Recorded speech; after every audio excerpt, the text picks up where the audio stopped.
Assalamualaikum warahmatullahi wabarakatuh. Anak-anak, bertemu kembali dengan Ibu India, yaitu pelajaran seni budaya ya. Kita belajar seni budaya mengenai seni rupa. Kalian nanti buka di halaman 118, yaitu penerapan ragam hias pada bahan tekstil. Nah, ya. Oke. Untuk berikutnya adalah kita konsepnya. Yang pertama adalah kita penerapan ragam hias pada bahan tekstil. Jenis dan sifat pada bahan tekstil, jenis dan bahan pewarna, teknik ya. Nah, anak-anak, di dalam pelajaran bahan atau tekstil ini kita menggunakan jenis kain ya. Jenis kain yaitu yang bersifat, ada yang bersifat tahan lama, ada yang bersifat tidak tahan kena sinar matahari dan lain-lain. Dan ini adalah jenis dan sifat dari bahan tekstil ya. Yang pertama adalah bahan tekstil ini memiliki sifat yang berbeda-beda. Yang pertama, satu, katun. Kain katun adalah memiliki sifat yang menyerap air, mudah kusut, lentur dan dapat disetrika. Itu kain katun. Yang kedua adalah kain wol. Wol memiliki sifat yang sangat lentur, tidak mudah kusut, dapat menahan panas. Yang berikutnya adalah kain sutra, memiliki sifat yang lembut, licin, berkilap, lentur dan kuat menyerap air. Yang berikutnya itu adalah tekstil. Tekstil ini umum ya. Tekstil ini umum, macam-macam kainnya ya. Ada yang dari nilon, ada yang bersifat tebal, ada yang bersifat tipis. Sifatnya tidak tahan panas, tidak mudah kusut, tidak perlu disetrika, kuat dan dicuci, cepat kering. Itu fleksibel ya.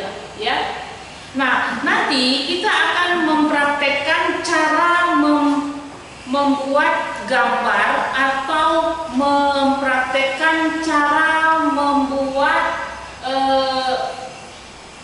kain dengan cara membatik ya, dengan cara di sablon atau dengan cara di bordir ya. Nih, jenis dan bahan pewarna. Nah, bahan tekstil ini ya bisa kalian warnai ya. Bukan hanya gambar saja yang bisa kalian warnai, tapi bahan atau dasar tekstil bisa kalian warnai. Dengan cara apa? Bahan tekstil ya. Bahan tekstil dapat diberi warna baik dari pewarna buatan maupun pewarna alami. Nah, pewarna itu ada dua macam ya. Yang pertama, dia ada pewarna yang berasal dari alam ya. Berarti dia alami. Yang berasal dari alam itu misalnya kita ngambil dari akar-akaran, dari daun, dari buah, dari kulit kayu atau dari kayu ya. Misalnya yang dinamakan yang pewarna dari alam itu dia dinamakan soga dan kesumba. Nah, itu yang berasal dari alam ya. Tidak kita buat, dia berasal dari akar, kita ambil akar, mungkin kalau akarnya itu berwarna coklat, hasilnya nanti coklat ya. Nah, ini bisa kita gunakan untuk mewarnai kain atau tekstil tadi. Yang berikutnya itu ada pewarna buatan. Nah, pewarna buatan itu dengan kata lain adalah sintetis, dibuat dari bahan kimia. Misalnya namanya itu naftol dan indigasol. Kedua jenis pewarna tersebut ya dapat digunakan dengan cara tekniknya celup atau dilukis ya. Nah, ini kalau kita bertatap muka, ini bisa kita langsung praktekkan ya. Jadi kesimpulannya, tekstil itu bisa diwarnai kainnya ya. Jadi kedua warna tersebut punya perbedaan ya, beda. Perbedaan kedua warna tersebut, kalau warna pembuatan memiliki sifat tidak mudah luntur dan tahan sinar matahari.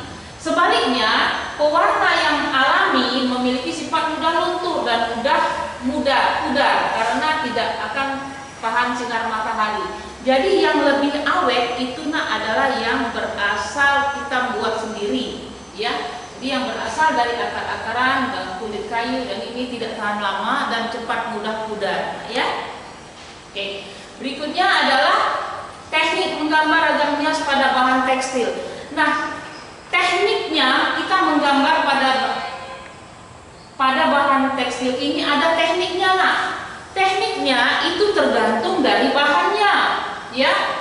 Berbeda-beda. Misalnya kalau kita menggunakan teknik yang disulam itu caranya beda, membatik itu beda, sablon juga tenun ikat, bordir dan songket. Jadi tekstil ini nak bisa dibuat dengan teknik atau berbagai macam cara.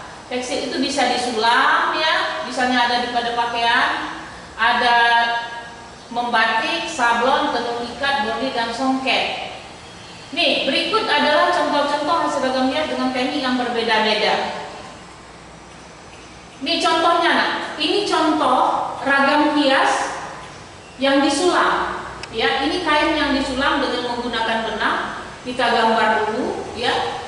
Ini hanya menggunakan jarum, ya, dengan menggunakan jarum dan ada alat lingkaran untuk menyulam. Ini batik. Nah, ini kalau membatik kita gambar dulu di kertas kain, ini di kainnya, baru kita warnai. Ini ya kalau secara manual. Ini contoh sablon, nah. Ini contoh sablon yang sudah selesai. Ini bisa sablon ini kita gambar dulu di kertas, baru ditempelkan pada kain, ya, dengan menggunakan tinta sablon. Ya, kalau saat ini tidak bisa kita praktekkan karena kita tidak bertatap muka, ya. Ini contoh ragam hias tenun, ya. Ini yang ditenun dan yang ini ragam hias bordir. Ini yang dibordir, nah. Ya, ini sering kita jumpai pada pakaian perempuan. Dan yang ini adalah tidak asing lagi bagi kita adalah ragam hias songket, ya. Ini hasil keterampilan kita Kota Palembang. Nah, ini adalah contoh-contoh yang akan kita kerjakan nanti, nah, ya. Misalnya kamu menyulam, alat dan medianya apa? Ini adalah jarum, ya, benang dengan berbagai macam warna. Kalau ini batik, ya, kita hanya menggambar saja di buku batik. Kamu bisa mencari contoh-contoh yang lain. Dan kalau yang ini kita harus praktek, nah, nanti berhubung waktu dan tempat tidak mengizinkan kita tidak bisa praktek. Kalau ini dia ragam hias tenun, hanya ibu lihatkan contohnya saja. Begitu juga ragam hias bordir dan ragam hias songket. Ini kita tidak mempunyai alatnya, ya. Oke. Berikutnya adalah nanti kita akan bertemu di Google Classroom. Akan ibu beri tugas kamu untuk mencari atau menggambar atau mempraktekkan apa yang sudah ibu jelaskan nanti, ya. Yang apa yang ibu sudah jelaskan tadi. Nah, untuk hari ini cukup sekian. Ibu ucapkan wassalamualaikum warahmatullahi wabarakatuh.